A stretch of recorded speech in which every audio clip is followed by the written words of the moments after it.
அனைவருக்கும் வணக்கம் மக்களே. இந்த ஒரு வீடியோவில் நம்ம எதை பற்றி பார்க்க போகிறோம் அப்படின்னா, எல்லாருமே ஃபோட்டோலே தம்ப்நெயிலே டைட்டிலே பார்த்துருப்பீங்க மக்களே. ஆமாங்க, வரக்கூடிய 2026ஆம் ஆண்டில் நகை கடன் அனைத்தும் தள்ளுபடி செய்யப்படும் சொல்லிட்டு தீர்மானங்கள் போடப்பட்டிருக்கு. ஸ்கீமில் அப்டேட் பண்ணியிருக்கிறாங்க. ஸோ இந்த தேர்தல் அறிக்கையில் தான் இந்த நகை அடமான கடன்கள் மற்றும் விவசாய கடன்கள், கல்வி கடன்கள், வீட்டு கடன்கள் அனைத்தும் தள்ளுபடி செய்யப்படும் என்று தமிழக அரசு அறிவிப்பு கொடுத்திருக்கிறாங்க. கூட்டுறவு வங்கிகளுக்கு அனைத்து மக்களும் படையெடுத்து செல்றாங்க. ஸோ எதற்காக இதெல்லாம் போறாங்க ஸோ அப்படின்றத பற்றின அப்டேட்டுமே பார்க்க போகிறோம். எத்தனை பவுனுக்குள்ள இருந்தால் நகை அடமான கடன்கள் அனைத்தும் தள்ளுபடி செய்யப்படும், அதற்கான முழுமையான அப்டேட் நம்ம பார்த்து தெரிஞ்சுக்க போகிறோம். அதை தொடர்ந்து சிறு குறு விவசாயிகளுக்கு பயிர்க்கடன் தள்ளுபடி செய்வதற்காக கிட்டத்தட்ட 1477 கோடி ரூபாய் ஒதுக்கி இருக்கிறாங்க. அதற்கான அப்டேட்டுமே பார்க்க போகிறோம். அது மட்டும் இல்லாமல் கல்வி கடன் தள்ளுபடி செய்ய போகிறாங்க. அதற்கான அப்டேட்டுமே நம்ம பார்த்து தெரிஞ்சுக்க போகிறோம். ஸோ அது மட்டும் இல்லாமல் வீட்டுக்கடன் இது எல்லாமே அப்டேட் பண்ண போகிறாங்க. இது எல்லாமே பற்றின அப்டேட் பார்க்கலாம். ஸோ இது எல்லாமே நம்ம தெரிஞ்சுக்கிறதுக்கு முன்னாடி நமது கவர்மெண்ட் ஜாப் டெய்லி அப்டேட் சேனலுக்கு இப்போ தான் நீங்கள் ஃபர்ஸ்ட் டைமாக முதல் முறையாக நமது சேனலை பார்க்குறீங்க, நம்ம வீடியோவை பார்க்குறீங்க அப்படின்னா மறக்காமல் சப்ஸ்கிரைப் பண்ணிவிட்டு பக்கத்தில் இருக்கிற பெல் பட்டனை கிளிக் பண்ணி ஆளுன்ற ஆப்ஷனில் போட்டு வச்சுக்கோங்க. அப்போ தான் நம்ம போடக்கூடிய அரசு துறையிலிருந்து வரக்கூடிய எல்லா விதமான கவர்மெண்டோட ஜாப்ஸ் அப்டேட்ஸ் நோட்டிஃபிகேஷன் இது எல்லாமே நீங்கள் உடனுக்குடனே நமது சேனலில் ஈஸியாகவே துல்லியமாகவே தெரிஞ்சுக்க முடியும். சரிங்களா? ஸோ அது மட்டும் இல்லாமல் உங்களுடைய ஃப்ரெண்ட்ஸ், ரிலேட்டிவ்ஸ், கான்டாக்டில் இருக்கிறவங்க எல்லாருக்குமே ஷேர் பண்ணிங்கன்னா ரொம்ப ரொம்ப பயனுள்ளதாகவே இருக்குங்க. ஏன்னா இந்த மாதிரி முக்கியமான வீடியோஸ் அப்டேட் நோட்டிஃபிகேஷன்லாம் நமது சேனலில் தான் ரெகுலராக அப்டேட் ஆகிட்டு இருக்குங்க.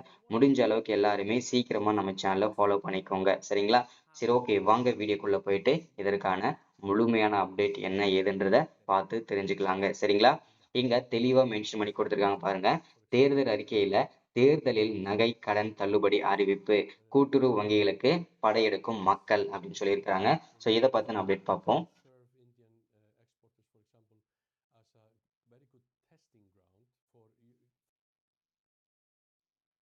வரும் 2026ஆம் ஆண்டுல சட்டசபை தேர்தலில் நகை தள்ளுபடியை எதிர்பார்த்து தற்போது கூட்டுறவு வங்கிகளுக்கு நகைகளுடன் மக்கள் படையெடுத்து வருகின்றனர். தமிழகத்தில் தொடக்க வேளாண் கூட்டுறவு வங்கிகள் ஆயிரக்கணக்கில் செயல்பட்டு வருகின்றன. இந்த வங்கிகள் மூலம் விவசாயிகளுக்கு தேவையான பயிர் கடன், நகை கடன், கறவை மாடு, சிறு வணிக கடன், மத்திய கால கடனான கிணறு வெட்டுதல், ஆழ்துணை குழாய் கிணறு அமைத்தல், மூங்கில் வாங்குதல் போன்ற பல்வேறு கடன்கள் வழங்கப்படுகின்றன. குறிப்பாக கூட்டுறவு வங்கிகளும் தொடக்க வேளாண் கூட்டுறவு கடன் சங்கங்களும் தங்க நகை அடமானத்தில் கடன் வழங்குகின்றன. கடந்த சட்டசபை தேர்தலின் போது திமுக தேர்தல் அறிக்கையில் தாங்கள் வெற்றி பெற்று ஆட்சி அமைத்தால் கூட்டுறவு சங்கங்களில் 5 பவுன் வரை நகை தள்ளுபடி செய்வதாக அறிவித்திருந்தது. அதன்படி கூட்டுறவு நிறுவனங்களில் 2021 மார்ச் வரையிலான நகை கடன்களை தள்ளுபடி செய்து உத்தரவிட்டது. அதற்கான பயனாளிகளை தேர்வு செய்ய பல நிபந்தனைகள் விதிக்கப்பட்டன.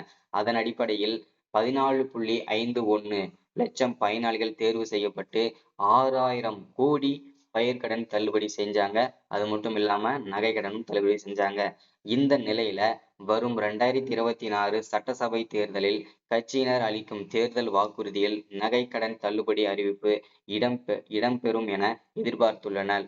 ஆனால் தற்போது கூட்டுறவு நிறுவனங்கள் தங்க நகைகளை அடமானம் வைத்து தங்க நகை கடன் பெறுவதற்கான ஏராளமானோர் படையெடுத்து வருகின்றனர். குறிப்பாக சேலம், நாமக்கல் மாவட்டங்களில் அதிக அளவில் நகை கடன் பெறுவதற்கான பெண்கள் ஆர்வமாக இருக்காங்கன்றத மென்ஷன் பண்றாங்க.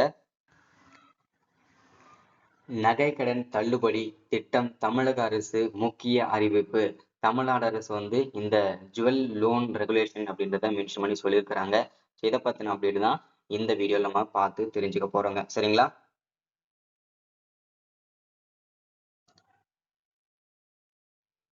தமிழக மக்கள் பெரும்பாலும் தங்களின் அத்தியாவசிய தேவைகளை பூர்த்தி செய்ய தங்க நகைகளை கூட்டுறவு வங்கிகளில் அடகு வைத்து கடன் பெறுகின்றனர்.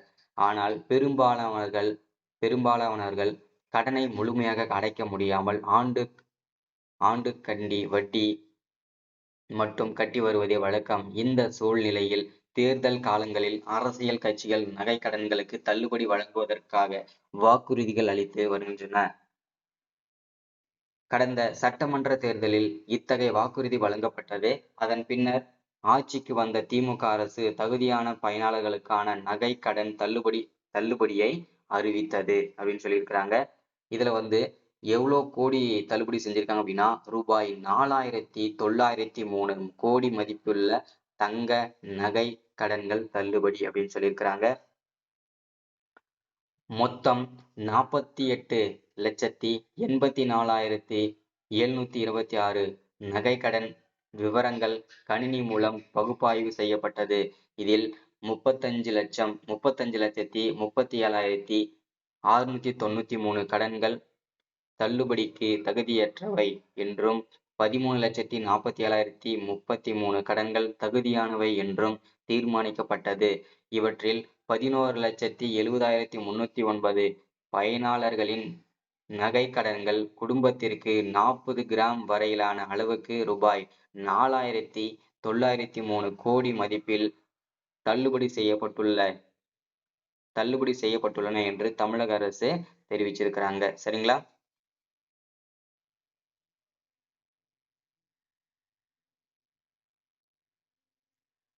நகை அடகு விதிமுறைகள் மாற்றம். இதற்கிடையில் தங்க நகை அடமானம் தொடர்பாக ரிசர்வ் வங்கி கொண்டு வந்த புதிய விதிமுறைகள் குறித்து தமிழக அரசு நிதி அமைச்சர் தங்கம் தென்னரசு கடும் எதிர்ப்பு தெரிவித்துள்ளார். அவர் கூற்றுப்படி நிதி நெருக்கடியில் உள்ள ஏழை மற்றும் நடுத்தர மக்களை நேரடியாக பாதிக்கும் வகையில் வங்கிகள் கடனை வழங்கும் அடிப்படையில் நகையின் மதிப்பை 5% குறைத்து 75% மட்டுமே கடனாக வழங்கப்படும் என நிர்ணயிக்கப்பட்டுள்ளது அப்படின்னு சொல்லியிருக்கிறாங்க. சரிங்களா? மேலும் ஒருமுறை அடகு வைத்த நகையை மீட்ட பிறகே அதனையே மீண்டும் அடகு வைக்கலாம் என்ற கடுமையான நிபந்தனையும் சேர்க்கப்பட்டுள்ளது. அவசர தேவைக்காக வங்கி தேடும் மக்களின் தேவையற்ற ஆவணங்கள் மற்றும் விவரங்களை கேட்டு தாமதப்படுத்தும் நடைமுறை பெரும் சிக்கல்களை உருவாக்கும் என அவர் தெரிவித்தார் அப்படின்னு சொல்லியிருக்கிறாங்க. ரிசர்வ் வங்கியின் 9 விதிமுறைகள் பொதுமக்களுக்கு பாதிப்பு செஞ்சிருக்கிறாங்க. என்னன்றதை பார்ப்போம்.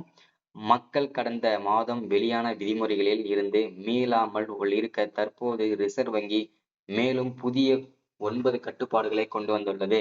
இவை நேரடியாக சாதாரண மக்களின் வாழ்க்கையை பாதிக்கக்கூடியதாக இருப்பதால் இந்த புதிய விதிமுறைகளை உடனடியாக திரும்ப பெற வேண்டும் என நிதி அமைச்சர் வலியுறுத்தியுள்ளார். இன்னைக்கான வீடியோல அப்டேட் இதுதாங்க.